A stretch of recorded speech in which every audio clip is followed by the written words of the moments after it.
امام غزالی فرماتے ہیں کہ شکر اور صبر دو ایسے راہ ہیں جو بندے کو رب تک پہنچا دیتے ہیں۔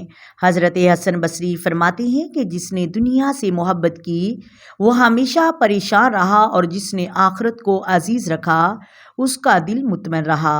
حضرت علی رضی اللہ تعالی عنہ فرماتے ہیں مصیبت انسان کو اللہ کے قریب کر دیتی ہے یا اس کے اندر کا غرور توڑ دیتی ہے۔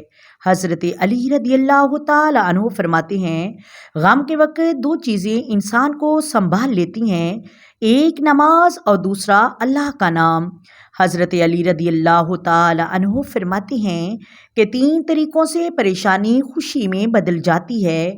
پہلا، خاموش رہنا، خاموش رہنے سے پریشانی کم ہوتی ہے۔ دوسرا، صبر کرنا، صبر کرنے سے پریشانی ختم ہوتی ہے۔ تیسرا، شکر کرنا، شکر کرنے سے پریشانی خوشی میں بدل جاتی ہے۔